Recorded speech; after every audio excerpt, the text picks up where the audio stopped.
Anyway, welcome to Fortnite with Sephiroth EX. This is Pride Stream 3. Now, we're going to have actually Pride streams all week long, likely, as well as doing missions. But I came in here because we needed to talk. We haven't been in here to talk in forever. And we'll talk about the skin here in a minute. The skin's important to Pride streams. It's on her shoes. Their shoes, sorry. It looks like, oh, it's just X's. I thought there were the cancer ribbons there for a minute.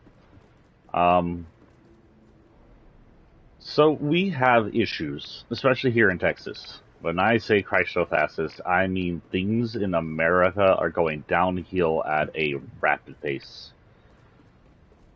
So, just to give an example, until 2003, it was illegal to be gay in Texas. Like, 100% illegal. If they found out you were gay, if they found out you were having any kind of homosexual intercourse, which they called the anti-sodomy law, you get fined and arrested. And in 2003, two guys were fined and arrested. And then they fought it, and well, actually, no, that wasn't even 2003. That was like late 90s. They were finally arrested, but in 2003, their fight was won, and a Fed said that the sodomy law or the anti-gay laws were illegal, were unconstitutional, and he threw them out the window. It wasn't the last time that law would go to harm someone up until we were able to get freedom of gay marriage and thus freedom of all homosexuality and LGBT, or LGB at least, in America. The T are still fighting, and right now it doesn't look like they're going to have much of a chance as they attempt to illegalize the rest of us. And if you're wondering what I'm talking about, a handful of days ago, about a week ago, in Texas, we had the RNC, or Republican National Committee, here in Texas. I don't exactly remember which city it was in, where the Republicans, who are currently just primarily conservative fascists, gather together, pretend they're great people, and plan to do the next terrible thing. Their next terrible thing seems to be the eradication of the LGBTQ, the eradication of non-Christian religions, and just all over horribleness. They adopted 3 official stances. The first official stance was that the 2020 election was not legit. This is their official stance now, is that Biden isn't president. Therefore, they can do whatever the frick they want and not have to answer to the federal government at all. That means that the Republicans in Texas think they have power that supersedes the executive commander and all of the voters. They think they can just do whatever they want no matter what anybody says. This is the kind of fascism that is only defeated by an armed revolution. That is where we're going to. A civil war, an armed revolution. A state where we either choose to live under tyranny or we choose to fight against it. That is what they're forcing us to choose. There's no two sides to this. There's no playing the middle ground. It's complete fascism or it's not fascism. That's it. You gotta remember, this kind of fascism is backed monetarily. The big old corporations, they love fascism. Corporate fascism will allow their empire to grow without question. For example, oil companies. Corporate fascism is in the Conservative Party, is allowing oil companies to price gouge undeterred. As I've mentioned before, I have family. One of them used to work for Thornton Oil. The other one used to own Ram Oil. I am quite aware that the price is being gouged over 100%. That means double. More than double. The last time I checked, the current price should be at about $2.3, $2.4 a gallon here in San Antonio, Texas. But the current price is around $5 here in San Antonio, Texas. That's it. That's the right there. So this big money comes and backs this Christofascism, conservatism, because it helps them make money. Whether it's the gas companies being able to price gouge as they wish, or the gun companies able to sell their guns on the street no matter how big the pile of dead children is. And the LGBT that the Christofascists hate, well, they see that money and they go, oh, well, then we're doing good. We should continue to hate the LGBTQ. So their second stance is the LGBTQ is an abnormal lifestyle. This isn't just an opinion, it's an official stance. That means that they plan to run their party on opposing LGBTQ rights. That means our rights will see a stripping, if not eradication. And that's just the beginning. That's just the beginning of total and complete genocide. They'll take away our rights, they'll take away our rights to exist, and then they'll force us not to exist. Whether that forcing takes place as a kind of conversion, maybe forcing all of us to go into conversion therapy. Which, by the way, if they force me to conversion therapy, I'll sit there and, I don't know, JO in front of the conversion therapist till they kick me out. You gotta do something extreme to frick over these jerk-offs. Or eradication. Because if you don't think these evil piles of garbage aren't 2 steps away from rounding us up into camps and killing us all, you haven't been paying attention. Because that's exactly the kind of people they are. They are the kind of people who round up groups of people and then get rid of them and then bury them in mass graves. And that's not something that would at all bother them or their kind. The people it would bother are either us, who are on our side, or the few Republicans who keep voting Republican despite the fact that their Republicans are now just fascist conservatives because of one thing or another, or because they've always voted Republican and they can't change their ways no matter how much it hurts and who it hurts, even if it hurts their family. For example, there are some people I know that vote Republican because abortion. They oppose abortion. So let me ask this, but they're not evil people. Maybe they're not anti-gay. Maybe they just they're anti-choice state, aka quote-unquote pro-life state, is the only reason they vote there. So let me ask you this, pro-lifers who aren't evil, the very few of you. So let me take a drink. If the Republicans, aka the conservatives, gave an actual shit about children living, wouldn't they do more to protect the actual living children? Wouldn't they care about the pile of dead babies with their heads turned into shrapnel in Uvalde? Wouldn't they do something about child poverty? Why are they about starving kids in school? Why are they against all this if they're so-called pro-life? It's because they're not pro-life, and they never have been for as long as I lived. The pro-lifers are anti-women, and that's it. That's all they are. They're not super Christians, except for the fact that they like to use Christianity as a form of control. And they don't care about that fetus any more than they care about the children. For example, back before I was born, I believe, I don't remember the exact year, was it 1960s? University of Texas had a shooter incident where a guy climbed up into the tower in the UT and shot a bunch of people. One of those people was actually a pregnant woman. The bullet went through the womb. The baby was killed as well as the woman. You would think the pro-lifers would be all over some kind of gun rights thing if it shot through a womb and killed a fetus. After all, that's just unwanted abortion, right? But they weren't.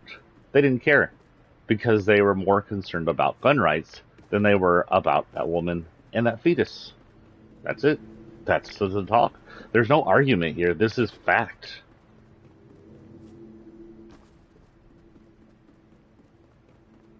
So we are going into a terrible time here in America, as we are all distracted by Russia's illegal war on the Ukraine and expansionist war and genocide. We allowed this Christofascist conservative party to raise up and gain more and more power. They basically became a thing of power after we got a black president. That is the trigger point. The trigger point was we had a black president, and they were a bunch of insecure POS racists, and they were like, no, we can't have that. And then we got the rights to marry as homosexuals, and there are a bunch of homophobic Christofascists like, no, we can't have that. So with all that, they became the primary conservative party. There's almost nobody who's not a conservative in the Republican Party left. people keep pointing to Liz Cheney because she's doing this thing where she isn't quite buttering Trump's butt like the rest of them. But if you look at her votes, she's just another conservative. She just has to be a little less crazy than the rest of them. She's not a grand, great, or awesome person. She can't replace the Conservative Party and make them better. She's one of them. She's just not Trump's lapdog, which pisses the rest of them off because they want everybody to be Trump's lapdog. He's their Jesus. He's their redneck swamp Nazi Jesus. Boy, howdy, that Jesus raised up from the swamp, lifted the folds of his gut, and said, I'll let you hate who you want if you make me president. Like my weird southern accent. I know I have a tint of a southern accent, but people here in San Antonio usually don't have one. So when you get over to like the Dallas area, that's thick. It was funny to hear my cousins move over there and suddenly get this thick accent and sound like they were all country stars. No offense, guys. It just happens to be the dialect of the area. San Antonio has a pretty, I don't know, middle of the road dialect when it comes to accents. It's all just very kind of monotone accents. You really wouldn't be able to place it too good, except for the few of us who have that ting of a southern accent. So yeah. Oh, someone. Oh, Sandy Hook is. So yeah, this is where we're going. Voting is important, but right now voting is being restricted in Georgia, Texas, Florida. They are making it to where it is impossible to fully count as a vote. For example, here in Texas, they have completely wiped out certain sections of liberal or non-white voting, to making rural, all-white conservative voting matter more than city votes that are mostly liberal. And this is what happens when you don't have 1v1 voting. All sectional voting should be eradicated for one vote equals one vote, and no one else, and no other bullshit electoral college shit is in the way. For example, there was a seat held by liberals for 100 years here in Texas. And after all the vote fixing, it was finally lost to Republicans. Not because the Republicans were the majority, not because the conservatives suddenly spoke to the people, but because they fixed the votes. Period. That's it. That's all it was. They fixed the votes. They're able to push how they are. What happens when the vote turns out to something they don't want? Well, let's look over at, what is it, New Mexico? I think it's New Mexico, where a fascist Proud Boy runs electorate and is refusing to qualify or verify a Democrat win. He's refusing, just outright. There's no question whether or not the Democrat won. There's no question of any kind of security issues or anything. The Democrat won wholeheartedly. But the Proud Boy fascist, the neo-Nazi, the white supremacist, because that's all Proud Boys are, the homomesiac or transmesiac, which means homosexual hater or trans hater, he refuses to move because he won't okay any liberal wins, ever. That kind of guy needs to be charged with obstruction of voting and thrown in jail for about 5 years, just to prove a point that we don't allow assholes to fuck with our democracy.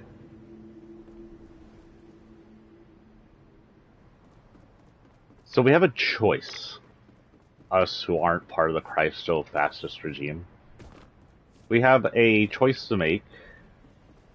Voting's coming up in November, and we'll see exactly what vote fixing does.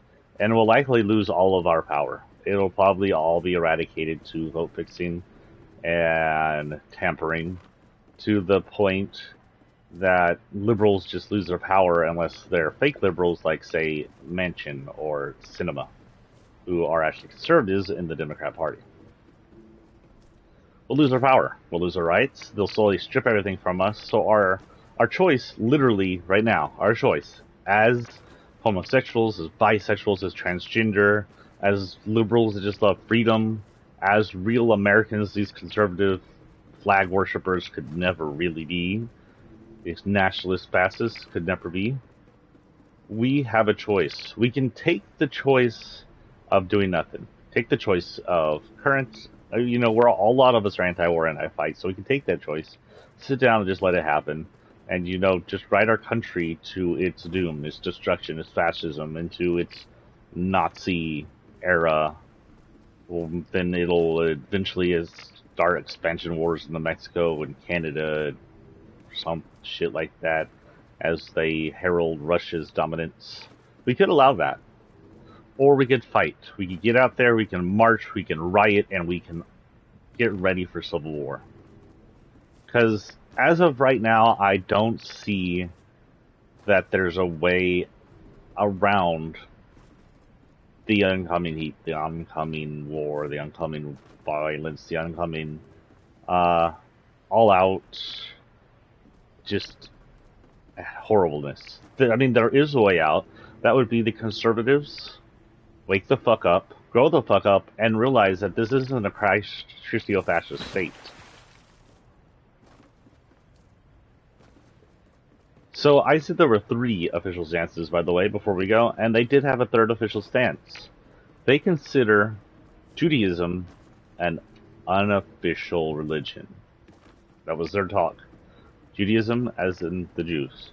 They think that the religion of Judaism isn't a standard religion and shouldn't be one that holds power in America. And believe me, they'll target Islam next, but Islam's an easy target for them.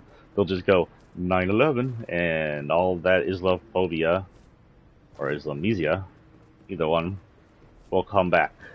But they just mentioned this in Judaism. I don't know if it was to further indicate that they're a bunch of white supremacists and Nazis, or if it's because Judaism right now is often since they're not a centralized evil cult religion like, say, evangelism and Catholicism, Judaism is often, the smaller sects are standing up for pro-abortion women and pro-LGBT people. They're like, we have religious freedom here in America, and our religious freedom says our people get the rights to abortion.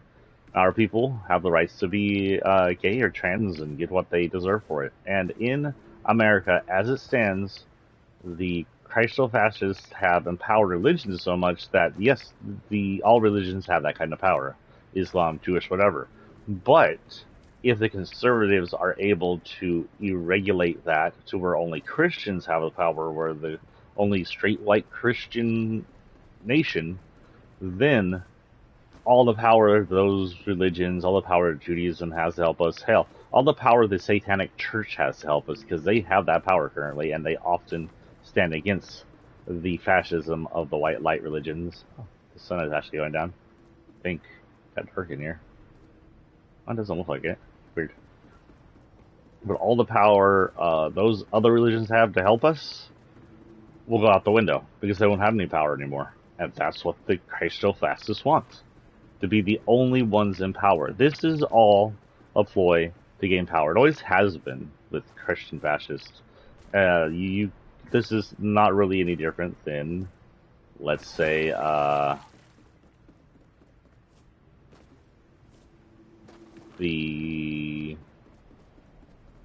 any other time that Christians have gone on a rampage to control people. The Templars and whatnot. No different than then. It seems like every few centuries we have a time when Christians come up and try to conquer, rule the world, and kill thousands while they're at it, not millions. I think that it would be best if religion learns its place in America, and if we force it to learn its place. Everyone has a right to worship the religion they want to, as a private practice. But in no way, in no right, should they have any rights to dominate or rule other people with their own religious laws. Religious law needs to be outlawed. Religion in law needs to be outlawed. Religion anywhere attached to any government facility needs to be outlawed. No religion in schools connected to government funding. No religion in government activities. We need to do out the national government prayer day. If they want to go on their evangelist TVs and do a prayer day, then they can do that. But it should not be something heralded by our government. There should be absolutely no rules that allow religion any kind of dominance or any kind of legal right over anybody else in this nation. That's something we need to fight for. Because the moment you take away all the religious power, the Christofascists, the Nazis, the Confederates, the proudboys, the white supremacists, they lose a lot of their power. A lot of their power comes from, but God said this right, even though, ironically, or unironically, God said no freaking thing. Did you know that in the original text of the Bibles, the ones that were created in the Bibles, 0% of them said if you lie with a man, it is a sin? That was actually a mistranslation. A mistranslation led to Christofascist homophobia. That is it. And absolutely zero of them mentioned transgenderism. And you're going to say transgenderism didn't exist back then. And I'm going to say I absolutely don't know, but transgenderism has been around for quite a while. And homosexuality has been around for even longer.